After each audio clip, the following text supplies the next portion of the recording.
The Molly Killer. The town of Cedar Hollow was nestled deep in the woods, a forgotten relic of the 90s.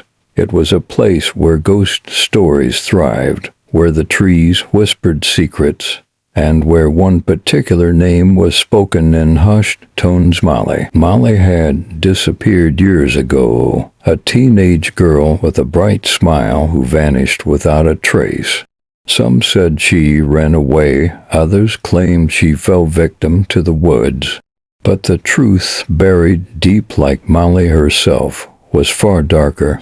Her spirit had never left, restless and searching for anyone who could solve her murder. Rachel Winters stood in her new bedroom, staring at the dusty shelves lined with forgotten memories. She and her family had moved to Cedar Hollow just a few weeks ago, but the house still felt unfamiliar. As she unpacked the last box, something strange caught her eye. A small, tattered teddy bear sitting in the corner. She hadn't unpacked that. The bear's fur was worn, its button eyes dull. Clutched in its tiny paw was a note, yellowed and fragile. Rachel picked it up, her hands trembling slightly. The note was written in shaky, old-fashioned cursive. "Find me where the trees listen." She dropped the bear. The words felt wrong, like they didn't belong in her room or her life. A chill crept up her spine as she stepped away, trying to shake off the uneasy feeling. But that night, as she lay in bed, she couldn't stop thinking about the bear who left it. What did the note mean? The next morning, Rachel asked around at school. That's when she first heard the name, Molly. "She used to live in your house," said Kayla, one of the few friends Rachel had made. "She disappeared a long time ago. They say she haunts the woods now, looking for someone to help her." Kayla leaned in closer, her voice dropping to a whisper. "Be careful, Rachel. Weird things happen to people who dig too deep into Molly's story." Rachel laughed it off, but the unease remained. That night, when the teddy bear reappeared on her windowsill with another note attached, she couldn't laugh anymore. Rachel stood in front of the bathroom mirror, the steam from her shower fogging up the glass.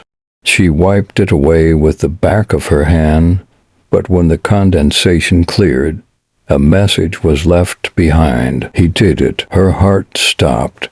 She stared at the words, her breath catching in her throat. As she blinked, a pale figure flickered behind her reflection, a girl with tattered clothes and hollow eyes. Molly. Rachel whirled around, but the bathroom was empty. The note on the bear's paw flashed in her mind, and a sickening realization crept over her. Molly was trying to communicate, to show her something important. She couldn't ignore it anymore. Over the next few days, the clues continued. The teddy bear showed up everywhere, at school, in her car, even in her locker. Each time, it carried a new note. "He lies. Don't trust him. He's close." Rachel began to piece together the story. Molly's boyfriend, Ethan, had been the last person to see her alive. He had acted the part of the grieving lover, but the notes suggested something darker. Rachel's suspicions grew, but Ethan had a reputation in town. Everyone loved him. Now in his late 20s, he was the high school's beloved coach, always smiling, always there for the community. But the more Rachel uncovered, the more she realized how well Ethan had hidden his true nature. He had started dating Rachel's friend, Sarah, and Rachel could feel his eyes on her whenever he was around. His smiles seemed forced, his presence unnerving. One night, as Rachel was walking home, she saw Ethan's car parked near the edge of the woods. Her heart raced as she watched him disappear into the trees. That was when she knew he was hiding something in those woods, something Molly wanted her to find. Rachel followed the latest note's cryptic message. Come find me where the trees listen. She ventured deep into the woods, the moonlight barely cutting through the dense canopy. The air was thick, filled with the sound of cracking branches and distant whispers. She clutched a flashlight, its beam shaky as her hands trembled. The teddy bear appeared again, this time propped against a fallen log. Rachel knelt down and found a photograph tucked beneath it. It was old, faded, but clear enough. Molly and Ethan standing in the very spot where she knelt now. A twig snapped behind her. Rachel spun around, her heart pounding. Ethan stood just a few feet away, his eyes cold and unblinking. You shouldn't have come here, Rachel, he said, his voice low and threatening. You should have left well enough alone. Rachel stepped back, her breath catching in her throat. You killed her, didn't you? You killed Molly. Ethan's face twisted into a snarl.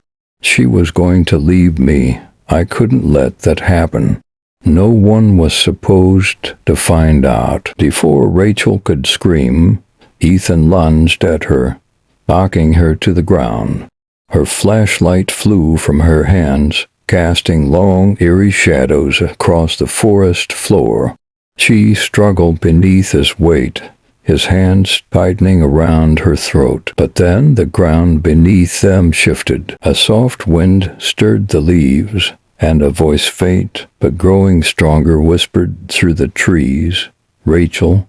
The air grew colder, and the ground beneath Ethan's feet began to crack. Molly's spirit appeared, her form more solid than it had ever been. Her eyes, once hollow and lost, now burned with fury. She reached for Ethan, her pale hand passing through his chest. His body convulsed, his mouth opening in a silent scream as the earth opened beneath him. Molly dragged him down, her final act of revenge. Rachel was found wandering the edge of the woods the next morning, Ethan gone without a trace. The town would never know what really happened to him or to Molly, but Rachel did. The truth was buried with them deep in the heart of the forest. But sometimes, late at night, when Rachel looked in the mirror, she still saw Molly's reflection watching her, peaceful, but never truly gone.